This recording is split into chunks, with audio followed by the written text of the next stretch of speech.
안녕하세요, 센터로드입니다. 디아블로4 확장팩 제대로 즐기기 위해서는 반드시 구독 부탁드립니다. 자, 오늘 캠프파이어 챗을 했는데요. 내용이 상당히 방대합니다. 하지만 이 모든 걸 알려면은 굉장히 머리가 아프기 때문에 제가 정말 심플하게 알려드릴게요. 이번 확장팩은 저번 시즌6 PTR 피드백을 많이 받았습니다. 디아블로4를 하다 보면은 갑자기 끔살당하는 경우가 있는데 끔살을 방지했다고 합니다. 다음 PTR 때는 선조 아이템 외에는 4단계까지만 명품화가 됐는데 이제 8단계까지 올릴 수 있다. 선조 아이템이 초반에 잘 안 나오기 때문에 업그레이드를 통해서 스펙을 맞춰라, 그 얘기입니다. 그리고 선조 고유 아이템 드랍 확률 증가. 난이도가 좀 변경되었는데요. 최고 난이도가 피트 100단이었는데 80단으로 내려갔고요. 난이도 명칭이 살짝 조정되었습니다. 그리고 전설 문양에서 하변산 및 고변산이 다시 너프가 됐어요. PTR 때 좀 상향이 됐었거든요. 전복제 업그레이드인데요. 희귀 및 마법 노드가 대폭 상향이 되었습니다. 옵션도 상향이 되었고 보너스도 2배로 증가했고 피해 감소 값도 1.5배 증가했습니다. 다음 지옥불 군세입니다. 이 지옥불 군세는 사실 굉장히 지루한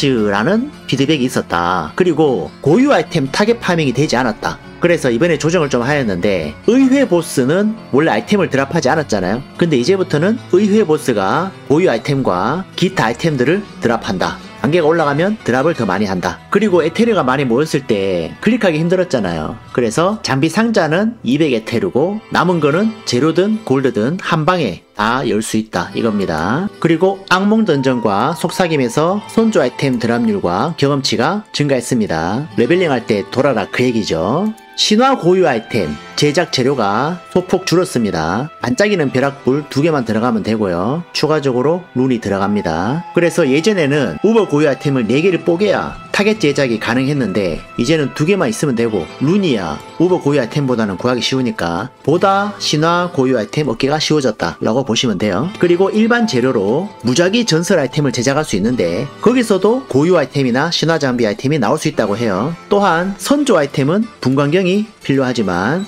그 아래 등급, 즉 쪼렙 아이템들은 일반 재료로 소켓을 추가할 수 있습니다. 사실 분광경 얻기가 초반에 힘들거든요. 그래서 좋은 패치죠. 다음 직업별 밸런스입니다. 야만용사는 상향이 되었지만 크게 의미 없다라고 하시더라고요. 참고하시면 되겠습니다. 드루이드 또한 마찬가지입니다. 상향이 되긴 했으나 잘 안 쓰는 스킬들이 상향이 되었다. 그래서 더 상향이 되어야 한다 라고 하더라고요. 네크로맨서입니다. 엄청나게 상향이 될 것처럼 뜸을 들이더니 막상 내용을 보면은 크게 뭐 대폭 상향은 아닌 것 같고요. 소환수가 좀 상향이 된 것 같습니다. 다음 도적인데요. 너프 될 거라고 생각했던 도적이 상향이 되었습니다. 다만 데미지 버그는 수정하였다. 그리고 법사는 블리자드 측에서 PTR 때 가장 강력했던 클래스라고 했습니다. 그래서 너프하는 게 아닐까라고 생각을 했는데 다행히도 너프는 되지 않았습니다. 패치노트를 봐야 되겠지만 딱히 건드린 게 없죠. 오히려 탈라샤는 상향이 되었고요. 사실 탈라샤가 거의 교복 세트인데 확장팩 때는 이거 말고 다른 걸 좀 쓰겠으면 좋겠다는 생각이 듭니다. 시즌 5개 내내 탈라샤를 쓰는데 바뀌어야 되지 않을까요?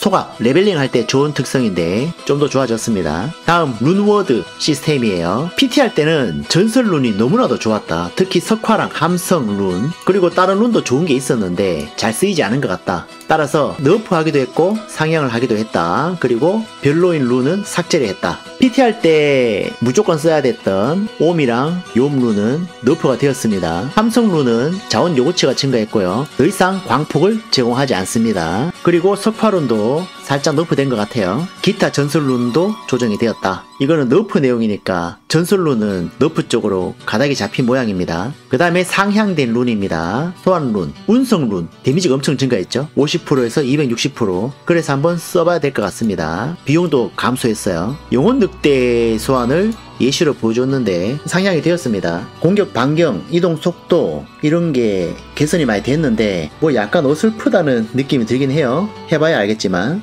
의식의 룬은 자원 회복 룬인데 이것도 상향을 했습니다. 원소 같은 경우에는 자원 소모 시 회복, 그리고 재사용 대기 시간, 스킬 사용 시 회복 이걸 썼는데 그마저도 상향이 됐어요. 좋은 거죠. 다음은 시즌 6 내용입니다. 바로 짝수팀이죠. 지금 보시는 앞에 두 분이 짝수팀 멤버인 것 같습니다. 확장팩과 동시에 시작되는 시즌 6는 기대해 볼만 하겠죠. 시즌 6는 뭐가 추가되었느냐? 이런 것들이 추가되었고요. 아쉽게도 확장팩 오픈과 동시에 시즌6가 시작이 된다고 합니다. 하루 이틀 정도는 캠페인 깰 시간을 줬으면 좋겠다고 생각을 했는데 어쩔 수 없죠. 저는 오픈런을 할 거지만 캠페인을 일단 깨고 시즌을 플레이할 예정입니다. 그래서 여러분들은 시즌을 즐기시고 캠페인 스토리는 제 방송을 보시면 되겠습니다. 그런 의미에서 구독 부탁드립니다. 이 그림이 시즌6의 메인 컨텐츠인 것 같은데요. 과연 뭘 뜻하는 걸까요? 렐름 워커라는 보스가 등장을 하는데요. 이렇게 생겼습니다. 얘가 지역을 계속 이동하면서 몹들을 소환해요. 그리고 최종 지역에서 잡고 나면은 증오의 영역으로 가는 포탈을 생성합니다. 그 증오의 영역으로 들어가면은 많은 몬스터와 보상이 있는데요. 이걸 돌아서 뭘 하느냐? 타겟 파밍을 할 수 있습니다. 이 오팔이라는 거는 지옥 물결 돌 때 불경한 정신체 아시죠? 뇌 모양. 그것처럼 일종의 버프를 제공하는 버프 아이템입니다. 경험치가 15% 증가하고요. 특수 옵션이 있어요. 이 오팔을 보시면은 골드 필요한 사람에겐 골드를, 장비가 필요한 사람에겐 장비를, 재료가 필요한 사람에게는 재료를 제공합니다. 이걸 사용하고 사냥을 하면은 된다 이거죠. 그래서 뒤쪽에도 내용 나오지만 이번 확장팩은 타겟 파밍이 가능해요. 내한테 필요한 것만 골라서 파밍을 할 수 있습니다. 그게 정말 좋다고 생각을 합니다. 장비 파밍이 끝난 사람은 골드가 필요할 거 아닙니까? 그러면은 이런 걸 쓰는 거죠. 재료가 필요한 사람은 재료를 집중 파밍할 수 있고 추가로 지옥 나침반이랑 룬을 파밍할 수도 있습니다. 한번 사용하면 30분 지속이기 때문에 쓰고 나면 빡시게 해야 되겠죠? 얘는 시즌 NPC입니다. 시즌 퀘스트랑 평판 보상을 제공합니다. 다음은 홀령사 소개입니다. 저번에 한번 영상 다뤘지만 간단하게 볼게요. 홀령사는 세 가지 무기를 씁니다. 글레이브, 쿼터 스태프, 장창을 쓰는데요. 글레이브는 행적, 쿼터 스태프는 피해 감소, 장창은 취약입니다. 제규어는 스피드와 화염 데미지, 독수리는 빠른 이동과 번개 데미지. 나중에 따로 공략해볼게요. 지금 다 보려면 머리 아픕니다. 그리고 홀령사 전용 고유 아이템이 많이 추가되었습니다. 반지 6개, 방어구, 무기까지 신화 고유 아이템도 추가되었습니다. 출시되면 다 공략해볼게요. 일단 지금은 빠르게 넘어가겠습니다. 쿠라스트 언더시티라는 확장팩 전용 컨텐츠입니다. 이거는 뭐가 좋으냐? 버려지는 컨텐츠가 없도록 타겟 파밍을 제공합니다. 찬사라는 걸 사용할 수 있는데요. 쿠라스트 언더시티라는 던전을 이걸로 오픈을 합니다. 그래서 레벨링 할 사람들은 성장의 찬사, 룬이 필요한 사람은 하모니의 찬사, 전설 아이템이 필요한 사람은 빛의 찬사, 고유 아이템이 필요한 사람은 승천의 찬사를 선택하면 되겠죠. 본인한테 필요한 걸 열어서 타겟 파밍, 효율적으로 게임할 수 있다 이겁니다. 그리고 쿠라스트 언더시티 전용 트롤 보물 고블린도 나옵니다. 엄청난 보상을 제공한다고 해요. 다음 다크 시타델은 레이드 던전입니다. 확장팩의 진 최종 컨텐츠죠. 해도 되고 안 해도 되긴 하지만 해야 될 이유를 만들었습니다. 내용을 볼까요? 양측 보스 2마리를 잡고 나면은 최종 보스를 잡을 수 있는 것 같아요. 하지만 이 컨텐츠는 최소 2명, 권장 4명으로 진행을 해야 된다고 합니다. 왜냐? 패턴이 있기 때문에 역할 수행을 해야 된다 이거죠. 예를 들어서 구체 드리블 아니면 대신 맞아준다든지 이런 거 와우에 나오는 것처럼 난이도는 4인 기준이지만 2명으로도 할 수 있다. 다만 2명이라고 해서 난이도가 내려가진 않는다. 4명이서 하면 편할 것이고 2명이서 하면 빡셀 것이고. 그렇다면 보상이 무엇이냐? 이걸 돌아야 되는 이유는 이것 때문이에요. 다른 것도 좋긴 합니다만 참고하시면 되고요. 이 회복의 두루마리는 담금질 초기화를 해줍니다. 우리가 담금질 실패해서 몇백억짜리 아이템을 많이 날려 먹었잖아요. 근데 이제 그럴 일이 없습니다. 레이드를 돌면은 이 아이템으로 담금질 저격당한 아이템을 살릴 수 있어요. 거래 불가인지는 모르겠습니다. 나머지도 좋습니다. 3명 동시 부활, 체력 회복하고 물약 떨어뜨려주고 각종 버프 아이템, 부활 속도 증가, 신기하네요. 다음은 용병입니다. 총 4명의 용병이 나오는데요. 용병 스킬이 따로 있어요.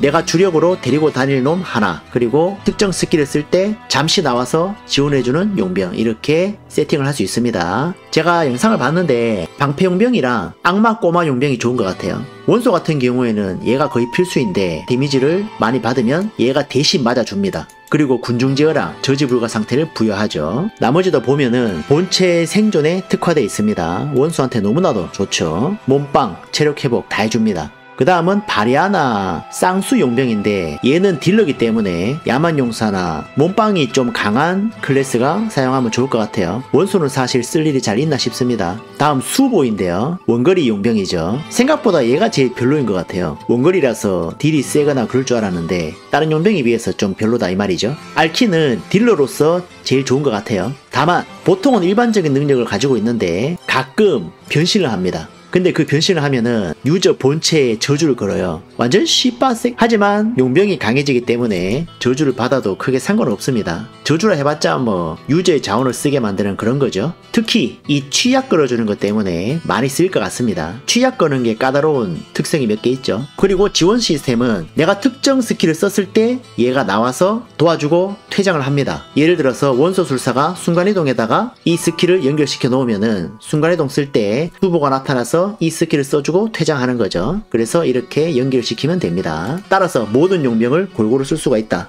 그리고 용병도 평판이라는 게 있는데 그 용병을 쓰면은 평판이 오르겠죠. 평판이 오르면 보상을 받아서 나한테 필요한 아이템을 타겟 구매할 수 있습니다. 그래서 이번 확장팩의 컨셉은 타겟 파밍이다 이거죠. 이렇게 간단하게 디아블로4 확장팩 소식을 전달해 보았습니다. 보다 자세한 내용은 출시하고 나서 서서히 다뤄보고 전체적인 큰 틀만 이해하시면 될 것 같습니다. 감사합니다. 구독 부탁드립니다.